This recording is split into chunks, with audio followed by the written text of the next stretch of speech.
Baik, kita akan menjawab pertanyaan. Tadi saya yang nanya, sekarang antum yang nanya. Saya sudah berusaha istiqomah meninggalkan maksiat dan berusaha di jalan ketaatan. Tapi seringkali beberapa hari atau beberapa waktu kemudian saya jatuh pada dosa yang sama. Dan ini berlangsung sekitar 2 tahunan. Bagaimana cara terhindar dari maksiat tersebut? Pertama, pelajari sebab utama kamu jatuh kepada dosa tersebut. Apa sebab utamanya? Gak mungkin tanpa sebab, pasti ada sebabnya. Kalau sudah kamu temukan sebab utamanya, hindari sebab ini. Gimana caranya menyelesaikan sebab tersebut? Kalau misalnya sebabnya HP, berarti kamu harus berpikir dengan cerdas. Gimana caranya aplikasi yang membuat saya jatuh kepada maksiat tidak ada di HP saya? Ya. Kalau sebabnya teman, tinggalkan teman yang membuat kamu selalu jatuh kepada apa? Maksiat. Kalau sebabnya kesendirian, ya. Karena banyak orang yang saat sendiri itu Pak, aduh, ayah di hadapan maksiat. Maka usahakan saat kesendirian kamu, ya, ingat kematian. Bagaimana kalau ternyata kamu sedang berbuat maksiat, tiba-tiba kematian datang kepada kamu? Jangan sampai seperti kisah seorang yang umurnya 60 tahun, Pak. 60 tahun dia tinggal di sebuah rumah apartemen. Beberapa hari nggak keluar dan tercium bau busuk dari rumah tersebut. Tetangga-tetangganya bingung, kenapa ini kok bau busuk? Digedor-gedor, nggak kedengaran orang. Akhirnya dilaporkan ke polisi, ternyata sudah mati. Dalam keadaan apa, Pak? Sedang nonton video porno. Matinya dalam keadaan nonton video porno. Bayangkan. Mau nggak kamu seperti itu? Coba pikirkan baik. Kematian tidak pernah ya datang meminta izin terlebih dahulu. Tidak, Pak. Kematian tidak pernah memberitahu kita dulu kapan kita akan datang, Pak. Banyak ingat mati saat kita mau berbuat maksiat, banyak kita ingat mati. Bagaimana kalau kita mati dalam keadaan seperti itu? Artinya su'ul khatimah, na'udzubillah min dzalik. Ya. Jadi ini ya yang sebab utamanya harus diketahui. Apa sebab utamanya? Lalu berpikirlah bagaimana caranya menyelesaikan sebab tersebut.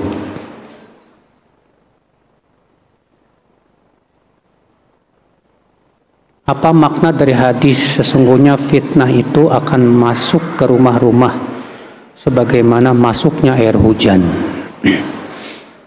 Kalau kita yang hidup di zaman sekarang, Pak, jelas banget, Pak. Masuknya fitnah itu dengan televisi, dengan alat-alat yang membuat kita lalai. Itu masuknya fitnah ke rumah. Ya. Antum punya parabola, ternyata buat menonton hal yang enggak. HP juga fitnah, dimasukin ke rumah. Di rumah ngapain? Ternyata untuk melalaikan. Fitnah itu artinya fitnah masuk ke rumah.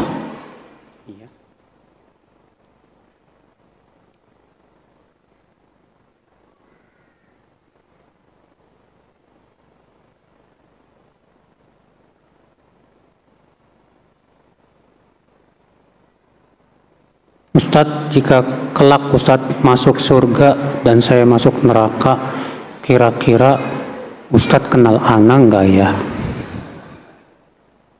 Subhanallah.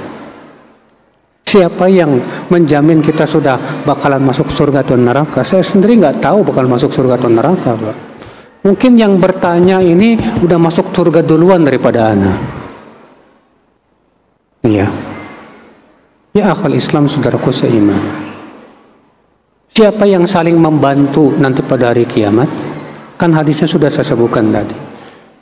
Ya Allah, itu temanku yang dulu sholat bersamaku, berpuasa bersamaku. Artinya selalu bertemu karena Allah. Artinya yang saling mengenal, Pak.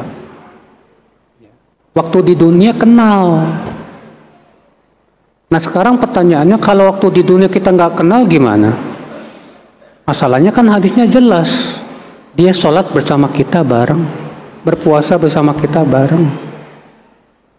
Ya. Nah ini saudaraku seiman, yang sifatnya rutinitas.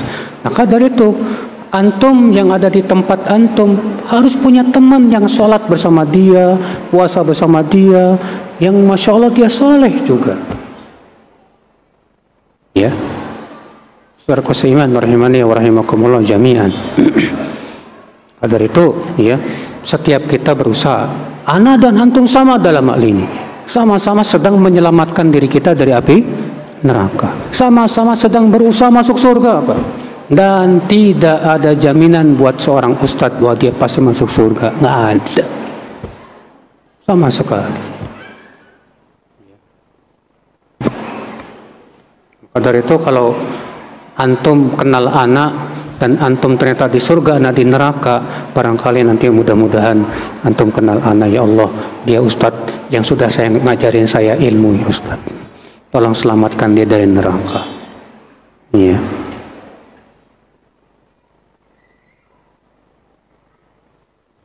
Bagaimana sikap yang benar bagi kita sekarang tentang yang pertama, konflik Israel dengan Palestina? Wajib kita bantu para rakyat Palestina yang susah itu, sesuai dengan kemampuan masing-masing. Kalau antum tidak bisa bantu apa-apa, setidaknya doa. Setidaknya apa? Doa. Dan tidak perlu berkoar-koar ke orang, saya sudah bantu Palestina, saya sudah, nggak perlu. Cukup Allah tahu saja kok. Karena banyak orang ketika melihat temannya nggak pernah doain terang-terangan dan bantu terang-terangan, langsung suudon. Kamu kok ya dingin banget sih sama Palestina? Suudon hanya karena dia merasa sudah apa? Bantu. Hati-hati Pak. Bisa jadi teman antum yang dia di dalam sholatnya selalu mendoakan. Bisa jadi teman antum yang diam ternyata lebih diijabah doanya oleh Allah daripada antum dengan keikhlasan dia. Sebagaimana Rasulullah SAW sabda, innamat tunsaruna bidu'afaikum biikhlasihim ya wa salatihim. Kalian tuh dibela oleh Allah dengan orang-orang lemah di antara kalian dengan keikhlasan mereka. Ya. Yang kedua, perang Israel-Iran, kita semua gembira, Pak. Karena dua-duanya ini musuh Ahlus Sunnah, dua-duanya musuh Islam. Iran antum tahu sendiri bagaimana terhadap Ahlus Sunnah di Irak. Berapa ribu kaum muslimin dibunuh oleh mereka. Israel dibom, Pak, oleh Iran. Dan di mana-mana berbuat kerusakan dan keonaran, karena memang Iran dan Israel sebetulnya adik kandung. Jadi gimana dong sekarang perang? Kita bersyukur, mudah-mudahan kedua-duanya Allah binasakan. Kata Imam Malik, yantaqimullahu dhalim bidzalim tsumma yuhlikuhuma. Allah membalas dendam untuk orang zalim dengan orang zalim lagi. Kemudian Allah binasakan kedua-duanya. Ya akhi, ya, karena dari dulu tahu nggak Pak, Israel sama Iran tuh kerjaannya main perang-perangan aja, settingan semuanya, hanya demi untuk mendapatkan simpati kaum muslimin. Orang-orang Islam yang tidak tahu apa-apa banyak yang ketipu, Pak. Makanya sampai detik ini banyak yang nggak percaya dengan perang yang ada ini. Itu cuma perang-perangan. Karena dari dulu kerjaan memang cuma perang-perangan doang. Tapi yang dibunuhin siapa? Ahlus Sunnah. Ya. Saudaraku seiman, siapapun yang tahu tentang Syiah Iran, yang belajar bagaimana keyakinan mereka, bagaimana kejamnya mereka kepada kaum muslimin, dia akan paham. Yang kasihan tuh orang yang termakan, Pak. yang tertipu oleh media-media mereka seakan-akan Iran itu pejuang membela Islam apaan? Ya, sudah terlalu banyak bukti yang menunjukkan bahwa mereka sebetulnya mendukung Israel dari dulu. Kalau misalnya sekarang mereka benar-benar perang, kita bersyukur, gembira, alhamdulillah. Ya, semoga Allah segera amankan kaum muslimin dari keburukan mereka berdua. Itu harapan kita, saudaraku seiman, rahimani wa rahimakumullah jami'an. Demikian, masih ada. Fitnah apa sama dengan syubhat? Syubhat itu termasuk salah satu fitnah. Tidak semua syubhat itu fitnah. Tidak setiap fitnah itu syubhat. Tapi setiap syubhat itu fitnah. Ya. Syubhat bisa menjadi fitnah ketika orang tidak mampu untuk menolak syubhat karena lemahnya ilmu.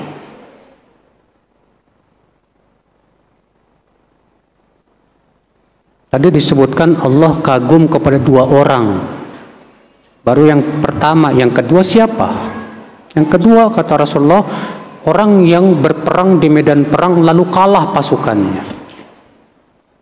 Kalau dia lari dari medan perang, dia dapat dosa besar. Maka ia terus maju sampai mati syahid. Maka Allah kagum kepada orang ini.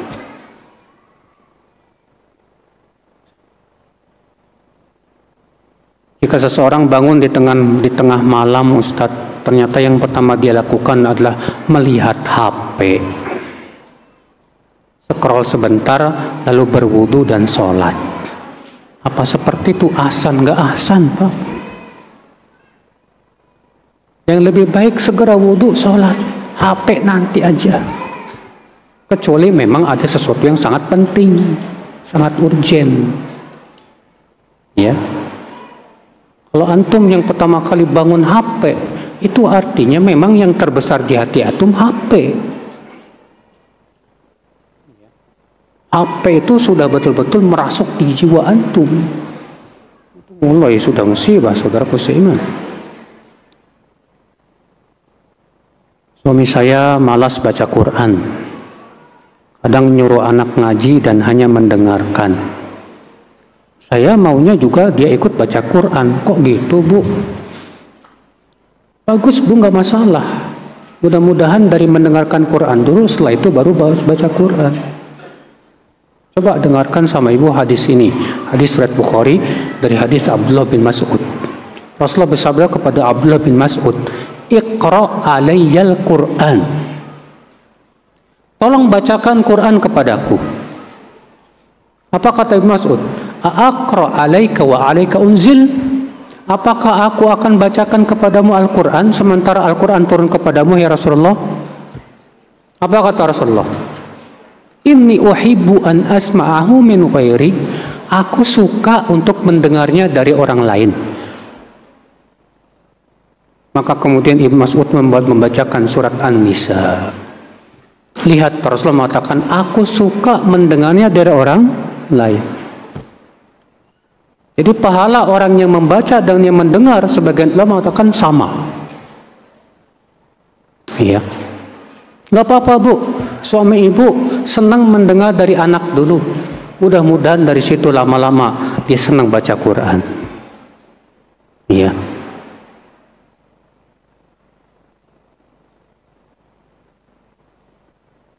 Kalau saya cerewet ngingetin apa saya dosa ya Ustaz? Kalau istri cerewet ngingetin kepada kebaikan bagus. Cuma masalahnya banyak suami yang nggak mau. Ya nggak, Pak? Coba siapa di antara kita yang pernah mengamalkan hadis ini?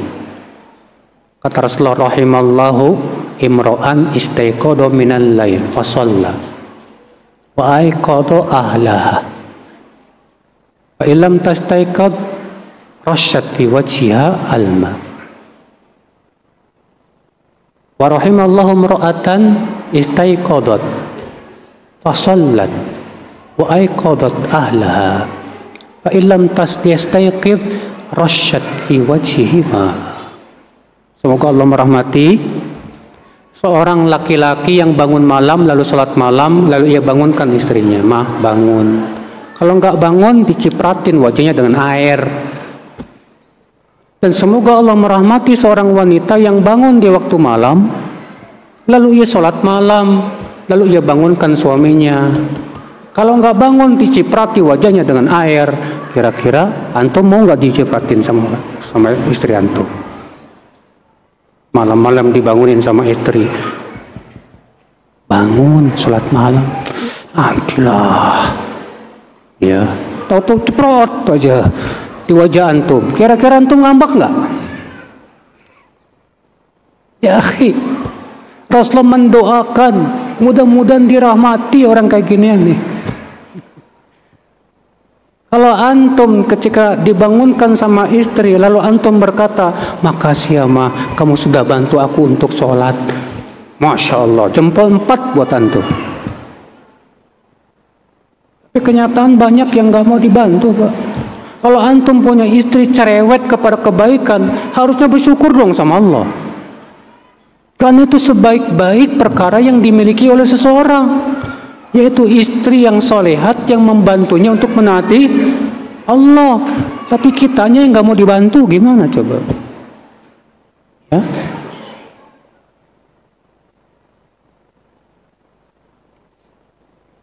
Saya punya kawan, istrinya suka main TikTok live. Sudah sering dinasihatin oleh suaminya untuk meninggalkan TikTok, apalagi live dilihat banyak orang. Setiap dinasihati sering berujung berantem. Dan sekarang dia sudah dekat sama laki-laki lain. Ya pasti Pak, kalau sudah perempuan sudah senangnya kayak gituan, lama-lama dia akan senang dekat sama laki-laki lain. Kenapa? Ya dia berani memperlihatkan kecantikannya dan ditonton oleh setiap orang. Ya. Apa sebaiknya dilakukan oleh kawan saya? Nasihati semaksimalnya. Kalau nggak mau berubah juga, cari engsel yang lain. Benar Pak. Nabi Ibrahim dalam hadis yang sahih pernah mendatangi rumah anaknya Ismail. Ternyata Ismail nggak ada di rumah, adanya istrinya. Nabi Ibrahim bertanya, "Bagaimana hidupmu?" "Susah." Ngeluh. Apa kata Nabi Ibrahim? Kalau suami datang, kirimkan salam buat dia dan bilang, ganti engsel pintunya. Datanglah Nabi Ismail, kemudian istrinya cerita, kalau tadi ada orang tua datang, katanya suruh ganti engsel pintu. Apa kata Nabi Ismail? Itu bapakku Ibrahim, dan engsel itu adalah kamu. Akhirnya diceraiin, ganti sama yang kedua yang solehah. Suatu ketika Nabi Ibrahim datang lagi. Ternyata Nabi Ismail lagi nggak ada lagi juga, lagi berburu. Lalu Nabi Ibrahim bertanya, "Gimana kehidupan kamu?" "Alhamdulillah." Ternyata Nabi Ibrahim melihat ini istrinya bagus, solehat, qanaah. Apa kata Nabi Ibrahim? Kalau suamimu datang, salam buat dia, bilang, pertahankan engsel pintumu.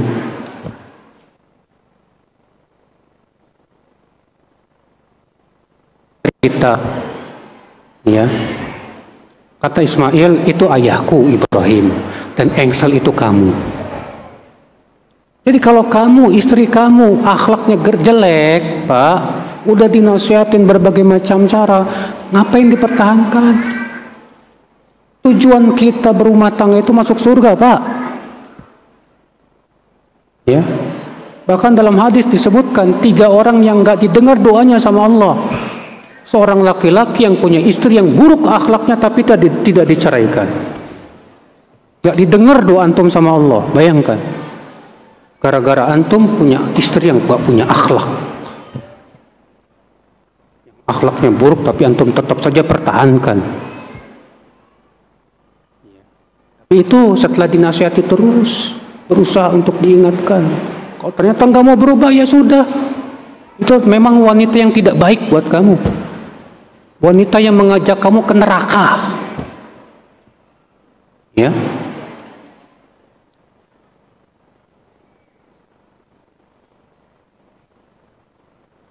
Apa saja syarat-syarat yang diperbolehkan dalam syariat seorang istri boleh minta cerai kepada suaminya?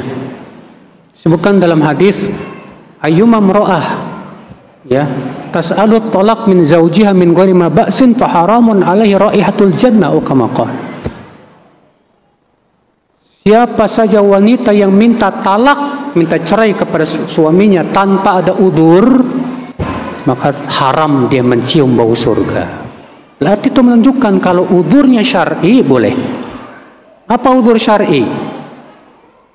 Di antaranya suami tidak bisa melaksanakan kewajiban dia sebagai seorang suami. Misalnya suami yang nggak mau nafkahin istri, atau burungnya nggak mau berdiri, ya, alias impoten, sehingga dia tidak bisa dipenuhi hasrat seksnya. Seperti ini boleh. Atau suami baru tahu kalau ternyata suaminya paling jelek wajahnya, Pak. Dan takut gara-gara dia tidak cinta di hatinya malah berbuat maksiat kepada suaminya. Terjadi di zaman Rasulullah, pernah. Seorang wanita pernah melihat suaminya lagi jalan sama laki-laki lain, ternyata suami yang paling jelek. Langsung hilang rasa cintanya, Pak.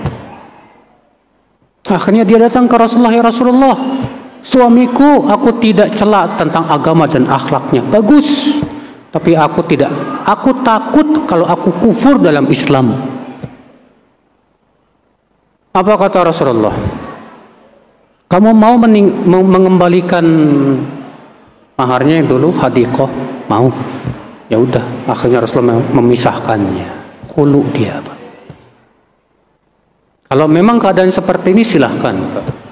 Tapi kalau ternyata tadinya dia cinta, terus jadi tidak cinta hanya karena gara-gara matanya yang tidak dijaga, suka nonton drakor, drama Korea, kan ganteng-ganteng tuh,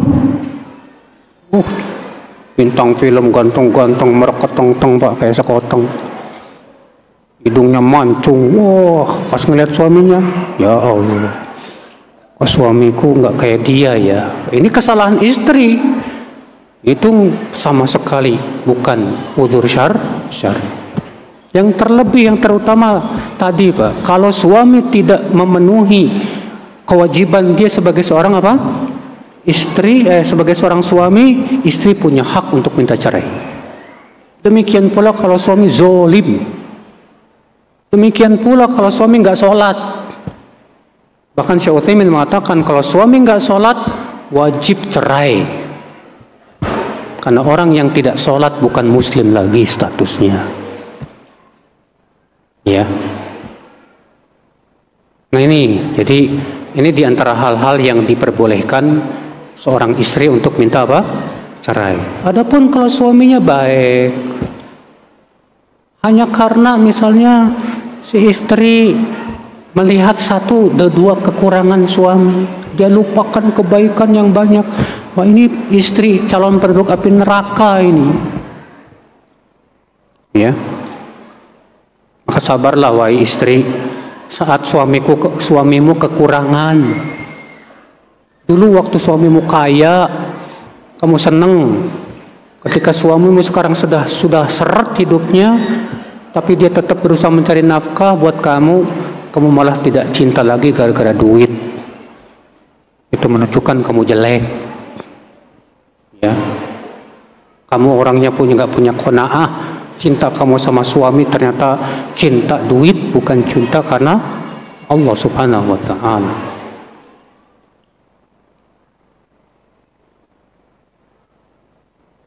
Usia saya 26 tahun.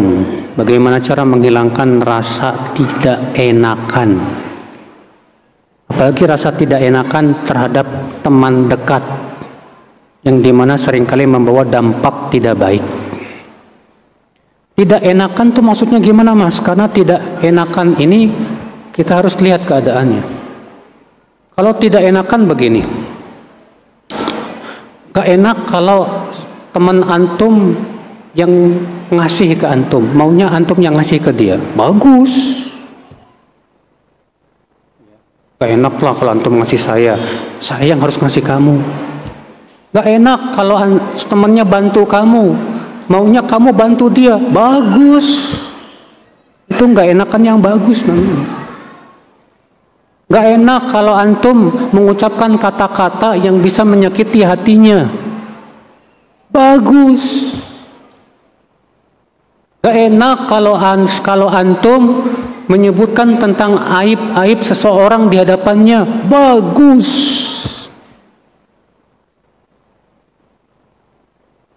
Ya. Sekarang gak enakan seperti apa yang antum maksud di sini, Pak? Kalau antum bergaul sama teman gak enakan, ya, segala semua jadi canggung. Sifat seperti ini dulu tidak disukai oleh salafus saleh.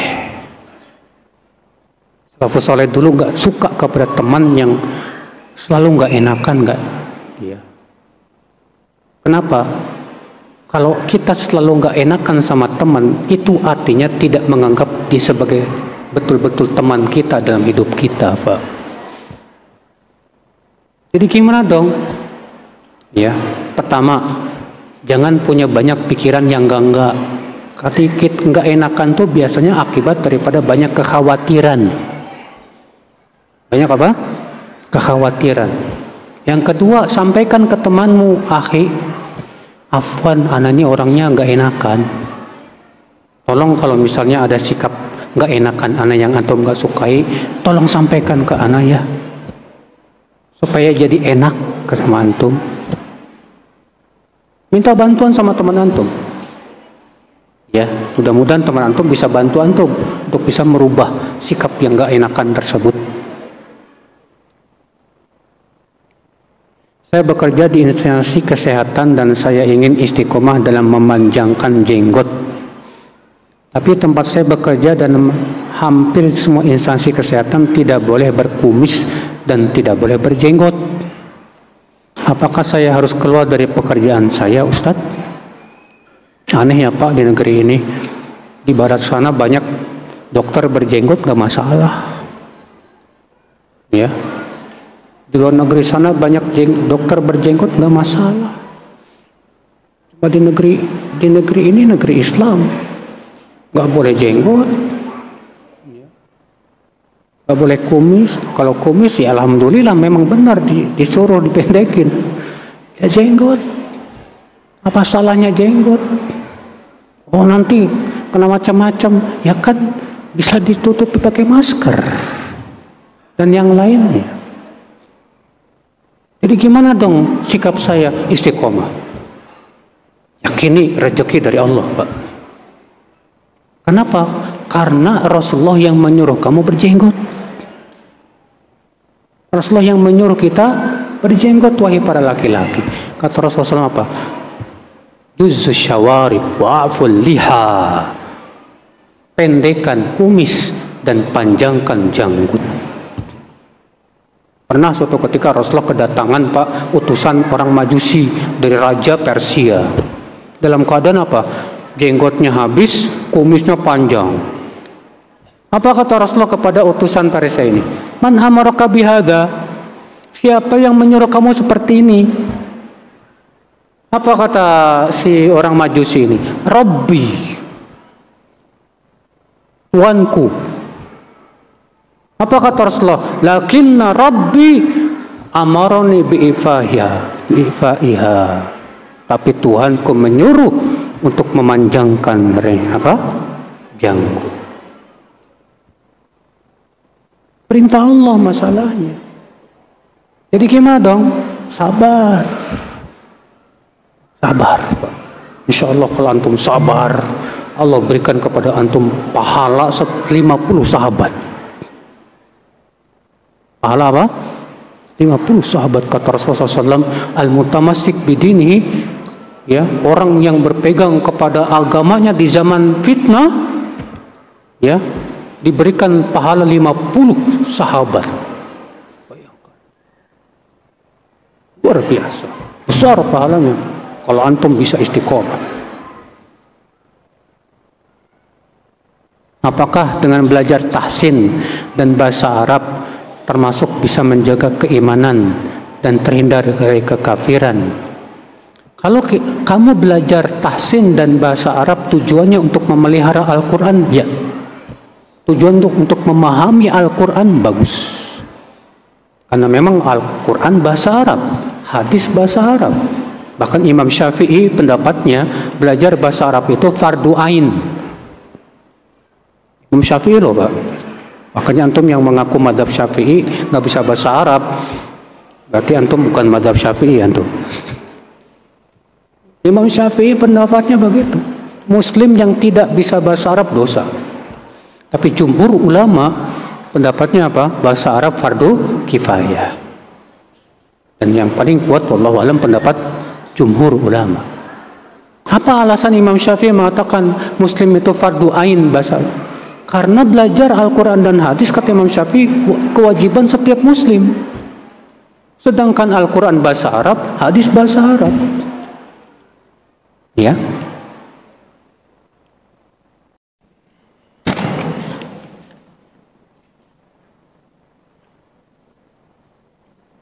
Bolehkah dalam sholat tahajud sering membaca surat Al-Baqarah 285 dan 286? Orang yang sering membaca ayat tertentu, Pak, padahal Rasulullah tidak menyeringkannya, kalau ditanya tujuannya kenapa? Pernah dilaporkan ke Rasulullah SAW ada seorang laki-laki setiap kali jadi imam selalu setiap rakaatnya membaca surat Al-Ikhlas. Makanya dilaporkan ke Rasulullah SAW. Padahal Rasulullah nggak pernah setiap rakaat baca Al-Ikhlas, nggak pernah Rasulullah lakukan itu. Maka Rasulullah bertanya kepada orang ini, kenapa kamu setiap rakaat baca surat Al-Ikhlas? Kata orang ini apa? Li'anni uhibbuha, karena aku mencintainya ya Rasulullah. Kata Rasulullah apa? Hubbuka iyyaha, ya, cintamu kepada surat Al-Ikhlas yudkhilukal jannah, memasukkan kamu ke surga.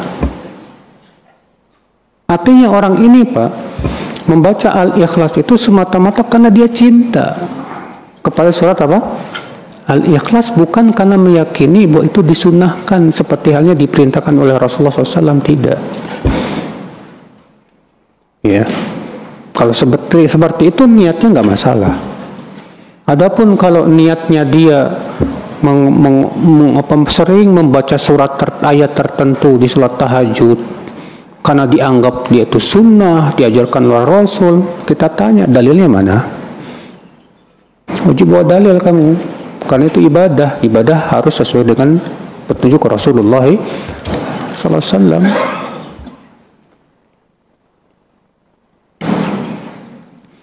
Apakah zikir subhanallah walhamdulillah pahalanya selangit dan sebumi, Ustaz?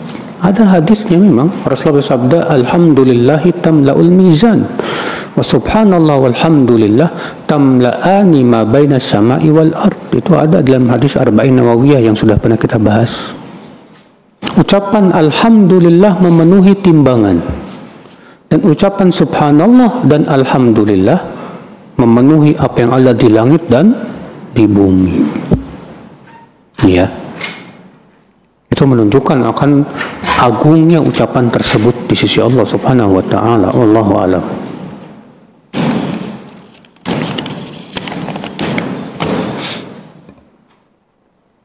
Tahun lalu saya berniat untuk pergi umroh. Qadarullah pas masuk pandemi atau lockdown.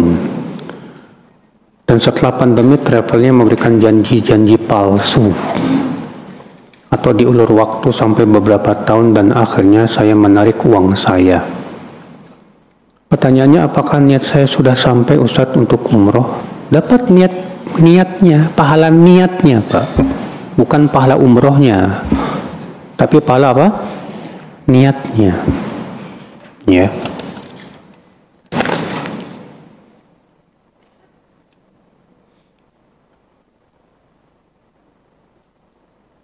Bolehkah baca Al-Quran sambil tiduran di HP dan tanpa wudhu?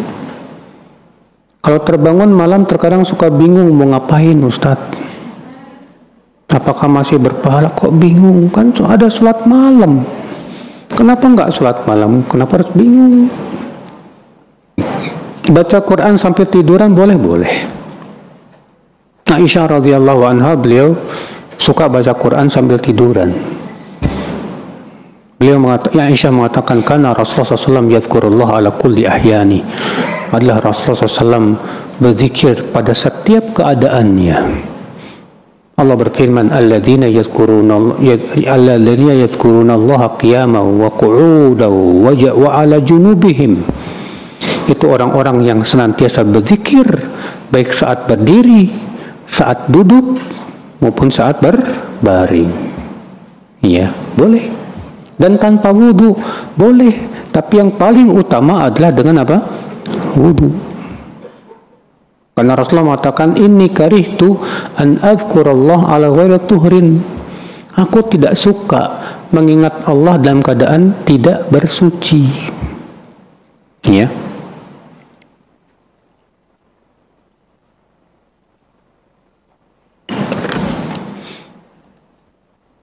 Gerimis kecil termasuk rukhsah ke masjid? Ya enggak lah Pak. Kalau gerimis kecil yang tidak masyaqqah itu bukan rukhsah Pak. Kata para ulama, hujan yang menjadi rukhsah itu adalah hujan yang masyaqqah. Tahu enggak masyaqqah? Yang menyulitkan. Ya. Apakah hukum sujud syukur setelah sholat fardu? Nggak ada dalilnya. Rasulullah setiap sholat fardu sujud syukur. Mana dalilnya? Sujud syukur itu disyariatkan ketika kita mendengar berita yang menggembirakan. Ya, antum misalnya lagi duduk, tahu-tahu kemudian ngasih tahu kabar gembira, alhamdulillah sekarang penduduk Gaza udah bisa dapat bantuan, langsung antum sujud syukur, alhamdulillah. Gak apa-apa, ya, itu bagus.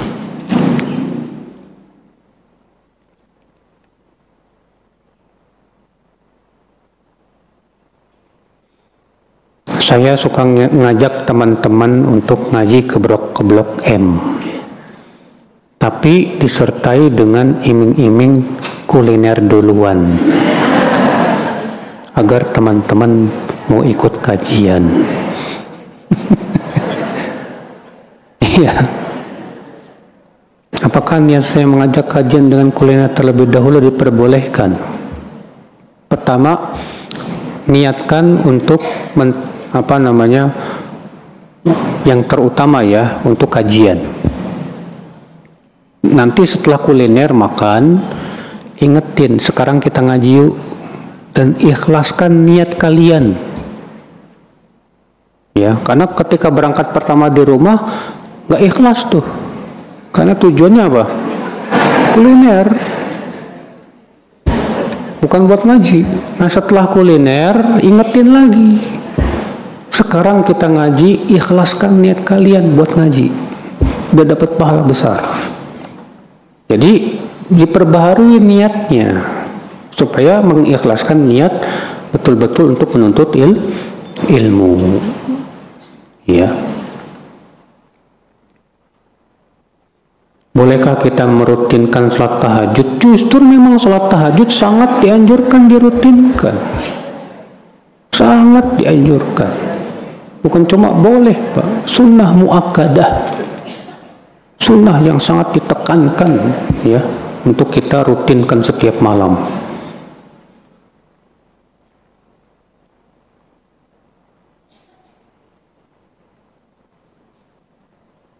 Kakak saya tinggal dan bekerja sebagai guru di negeri kafir Ustadz. Dia merasa nyaman dan tidak mau lagi tinggal di sini. Apakah orang tua saya berdosa karena membiarkan kakak saya pergi dan tinggal di sana? Kalau selama di sana dia dibebaskan beribadah kepada Allah dan tidak dihalang-halangi, dan agamanya pun terpelihara, nggak masalah. Karena kan banyak sekarang alhamdulillah Pak, di negeri-negeri kafir kayak di Inggris, di Amerika, itu mereka ada komunitas, bahkan ada perkampungannya, Muslim semua, sehingga orang yang tinggal di sana itu terpelihara agamanya, bebas beribadah kepada Allah Subhanahu wa taala. Ya, karena kan tujuan hijrah itu apa, Pak? Tujuan hijrah adalah supaya agama kita terpelihara, dan sudah terhasilkan di sana, nggak masalah. Ya, kalau memang dia dibebaskan dalam ibadah, nggak dilarang. Agamanya juga terpelihara, bahkan dia bisa menuntut ilmu bersama orang-orang di sana. Bahkan kalau bisa, dia bisa menyebarkan Islam kepada non-Muslim. Alhamdulillah. Ya.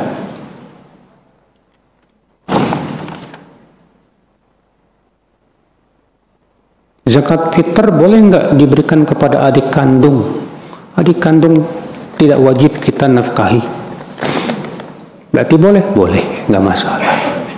Ya, karena sudah kita sebutkan bahwa yang tidak boleh itu mereka yang wajib kita apa? Nafkahi.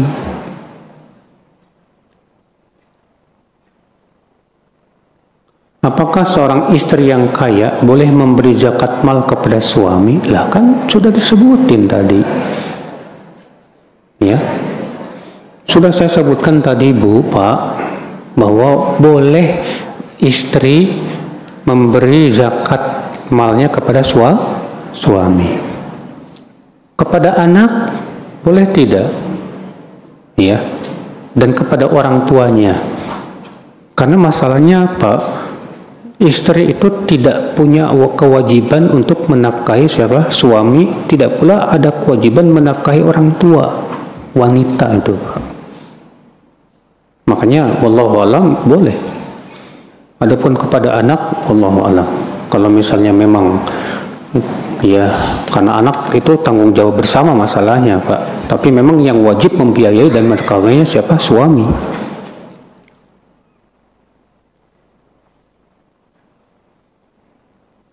Saya bulan kemarin daftar haji, tapi lihat video Ustadz Erwandi, saya mau ambil lagi duitnya.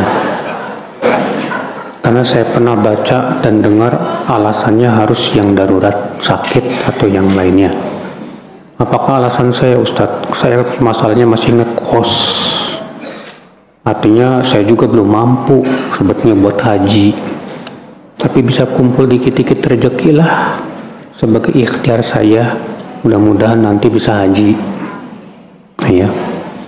Sebetulnya kalau antum baru punya duit sedikit, cuma 25 juta, belum ada kewajiban haji sebetulnya, Pak. Ya. Yang wajib haji itu kalau sudah terkumpul duit buat pergi haji tahun itu, maka wajib pergi. Adapun baru punya duit 25 juta, 20 juta, belum cukup. Ya belum ada kewajiban haji. Belum ada kewajiban apa? Haji, saudaraku seiman. Rahimani wa rahimakumullah jami'an. Jadi kalau antum mau ambil lagi ya silahkan. Karena memang antum nggak ada kewajiban haji kok. Ya.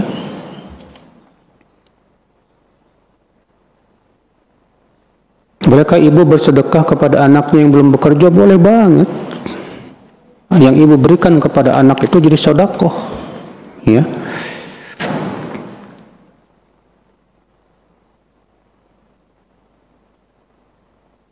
Rasulullah SAW meninggal di rumahnya dan dikubur dalam beberapa hari. Maksudnya apa?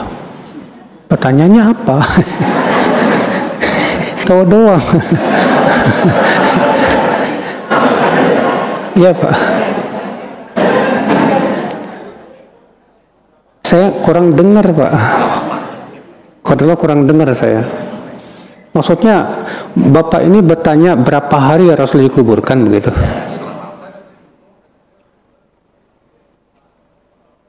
Katanya.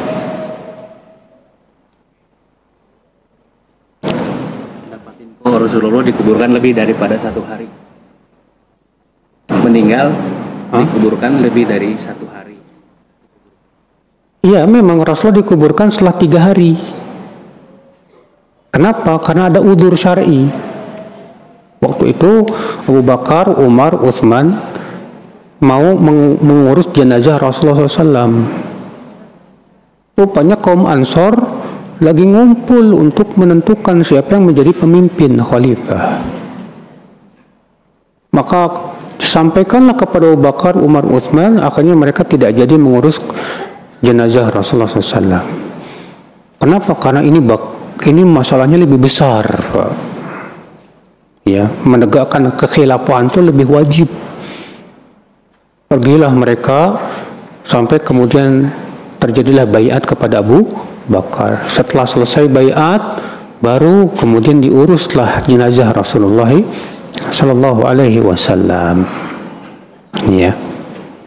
Apakah dalam Al-Quran ada perintah ikut sunnah Rasul? Banyak. Allah berfirman, "Man yuti'ir Rasul faqad ata'a Allah." Siapa yang menaati Rasul, maka sungguh ia telah menaati Allah. Allah berfirman, "Ati'ullah wa ati'ur Rasul." Taati Allah, taati Rasul. Allah bahkan mengancam orang yang menyelisih perintah Rasul dengan ancaman yang berat.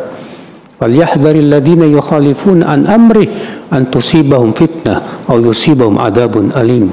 Hendaklah waspada orang yang menyelisih perintah Rasul untuk ditimpa fitnah atau ditimpa azab yang pedih. Ya. Dari itu mengikuti sunnah Rasul wajib. Ya, kenapa? Karena Rasulullah lah yang menjelaskan Al-Quran. Allah berfirman, "Wa anzalna ilaika dzikra litubayyana lin-nas ma nuzila ilaihim." Dan kami turunkan kepadamu, hai Muhammad, Al-Quran agar kamu menjelaskan kepada mereka Al-Quran yang diturunkan tersebut. Sekarang bagaimana kita tahu tentang Al-Quran dan penafsirannya kalau kita tidak rujuk kepada sunnah Rasulullah SAW? Gak mungkin, saudaraku seiman. Bolehkah zakat kepada mertua? Pak, saya mau kasih sama antum kaidah. Zakat itu tidak boleh diberikan kepada orang yang kita wajib tanggung hidupnya. Zakat tidak boleh diberikan kepada orang yang kita wajib nafkahi. Siapa? Istri, anak, orang tua. Nah, mereka ini tidak boleh dikasih zakat, Pak. Nggak boleh. Adapun mertua, itu kita tidak wajib untuk menanggung hidupnya. Maka kalau ke mertua boleh? Boleh. Kalau itu uangnya suami ke mertuanya. Ya. Jadi itu kaidahnya gitu, bahwa zakat itu hanya tidak boleh diberikan kepada orang yang dia tanggung hidupnya. Makanya kalau antum punya kakak miskin,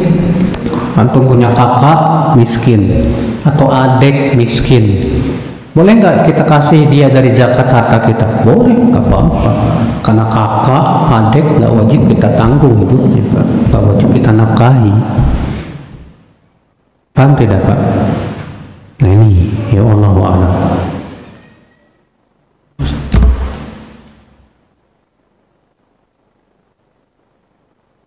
Apakah benar anak lebih utama mengimami sholat jenazah ayah atau ibunya? Sebagian ulama berkata begitu. Memang ini masalah khilaf di kalangan para ulama.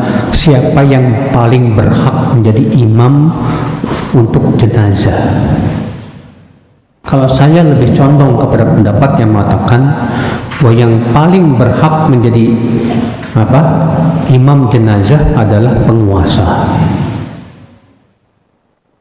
Karena Rasulullah SAW waktu hidupnya sebagai penguasa, dan setiap kali datang jenazah mereka minta Rasulullah yang menyolatkan.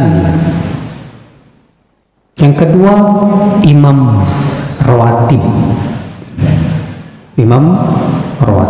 Kalau di masjid itu ada imam rawatib, maka dialah yang paling berhak untuk menyolatkannya. Kenapa? Karena itu dalam kekuasaannya.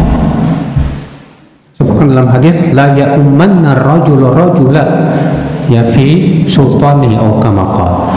Tidak boleh seseorang mengimani menjadi imam di daerah kekuasaan orang lain. Sementara itu masjid sudah ada imam tetapnya, harus seizin imam. Kalau imam nggak ngizinin nggak boleh. Makanya harus minta izin dulu, Pak Imam, maaf, boleh nggak kalau yang mengimami anaknya? Kata imamnya silahkan. Iya, nggak masalah. Wallahu alam, itu yang saya condong kepadanya. Ini memang masalah khilafiyah di kalangan para ulama.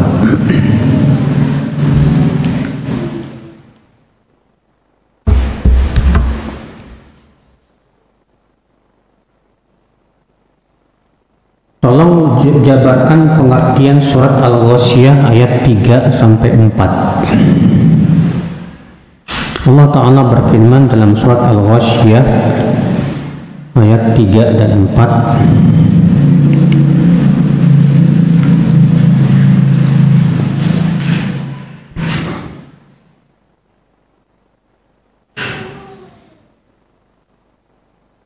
Amilatun nasibah tasla naran hamiyah.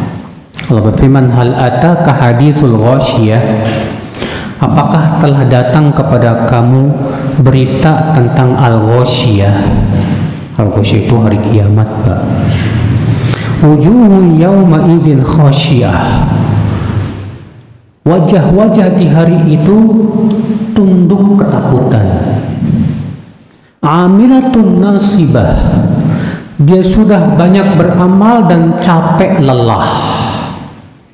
Tasla naron hamiyah, tapi ia masuk neraka. Terjadi perselisihan para ulama tentang makna ayat ini, Pak. Sebagian ulama mengatakan makna ayat ini adalah orang kafir yang waktu di dunia dia bersungguh-sungguh beramal kebaikan, sedekah, bantu orang, tapi dia tidak beriman kepada Allah dan kehidupan akhirat, maka amalnya tidak diterima oleh Allah. Ya. Kenapa? Karena untuk diterimanya amal dia harus Muslim yang beriman kepada Allah dan kehidupan akhirat. Ya, nah ini makna, ini penafsiran pertama, Pak. Yang dimaksud ayat ini siapa? Itu orang kafir yang berbuat apa?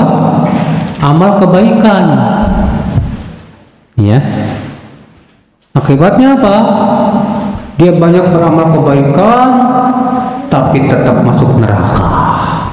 Gara-gara dia tidak mau beriman kepada Allah dan kehidupan akhirat. Penafsiran yang kedua, ini masuk ayat ini, kata sebagian ulama, pendapat kedua, ayat ini masuk juga kepada orang yang berbuat bid'ah dalam agama. Dia bersungguh-sungguh beramal, ternyata amalnya nggak sesuai syariat, dibuat-buat. Akibatnya dia masuk neraka gara-gara itu. Kalau kita perhatikan, Pak, dua pendapat ini tidak saling bertabrakan. Masuk di dalam keumuman apa? Ayat ini, wallahu a'lam. Iya.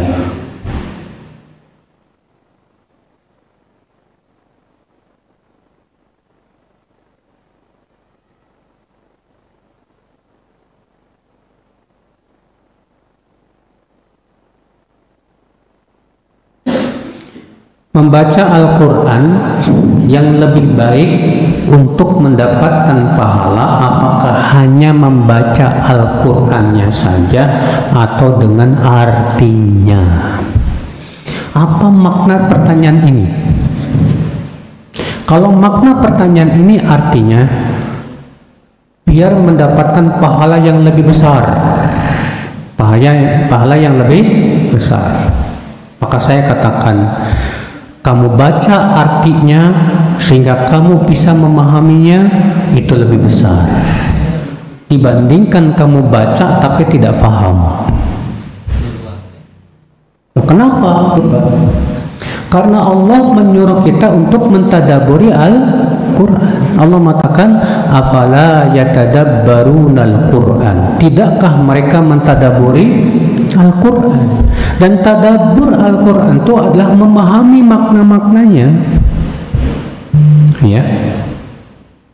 Berarti itu menunjukkan bahwa kalau kita baca ayat Al-Quran sambil kita memahaminya, itu lebih besar di sisi Allah daripada kita baca Quran tapi nggak paham, ya.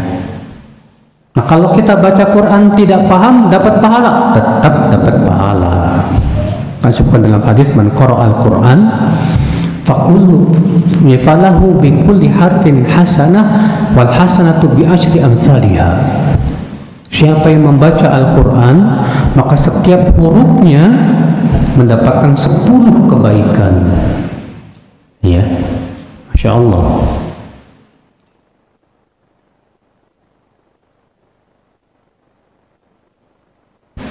Bagaimana dengan rumah yang dulunya ada kesyirikan, Ustaz? Seperti ada tumbal kepala kambing. Apa yang harus kita lakukan dan apakah amal soleh kita batal ketika kita menempati rumah itu? Yang melakukannya siapa? Bukan saya sih, Ustaz. Orang yang bangunnya, ya dia yang dosa, bukan antum. Kalau antum tahu rumah ini dulu ditombalin, ya itu kan bukan perbuatan antum. Allah mengatakan alla taziru waziratu wizra ukhra. Seseorang tidak akan menanggung dosa orang lain, enggak nanggung. Jadi gimana dong apa yang harus saya lakukan dengan rumah ini? Tempati aja, bacain surat Al-Baqarah. Kalau disebutkan dalam hadis, fa inna syaitan yanfiru minal bait alladhi tuqra'u fi suratul Baqarah. Setan itu akan lari dari rumah yang dibacakan padanya surat Al-Baqarah. Ya.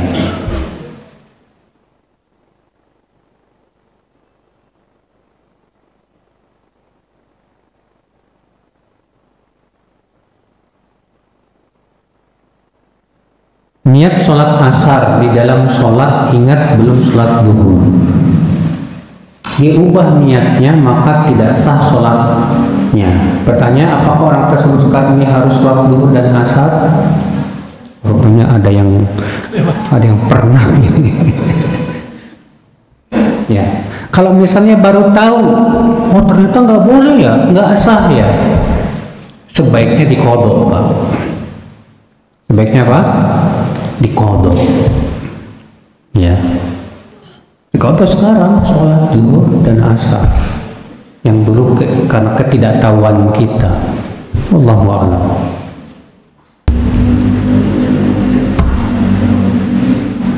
Jika orang tua menyuruh anaknya menjadi hafidz, tapi orang lain guru ngajinya, apakah orang tua anak mendapat kebaikan dari Allah? Jika orang tua menyuruh anaknya menjadi hafidz Quran, tapi orang lain guru ngajinya. Belajarnya sama guru ngajinya, Ustaz. Orang tuanya kurang. Oh, anaknya, orang tuanya nyuruh anaknya, kamu hafalkan Quran. Tapi bukan sama orang tuanya, sama dia. Dapat pahala? Dapat lah, pasti. Kenapa? Kan orang tuanya yang mendukung, yang nyuruh. Ayo nak, kamu ngapalin Quran. Nak. Bapak nggak hafal Quran, kamu jangan kayak bapak. Kamu harus menjadi orang yang pintar dan alim. Ayo nak. Nah, orang tua seperti ini dapat pasti pada pahala. Makanya orang yang anaknya hafal Quran, kata Rasulullah di hari kiamat orang tuanya diberi apa? Diberikan apa namanya? Taj. Apa itu yang ada di kepala itu? Hah? Mahkota kemuliaan. Gara-gara anaknya hafal Quran. Iya.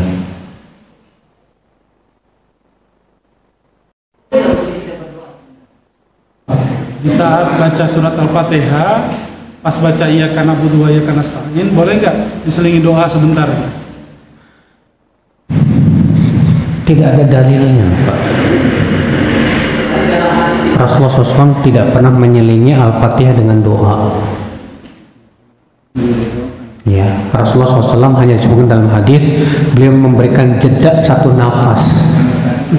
Iyyaka na'budu wa iyyaka nasta'in. Ihdinas siratal mustaqim.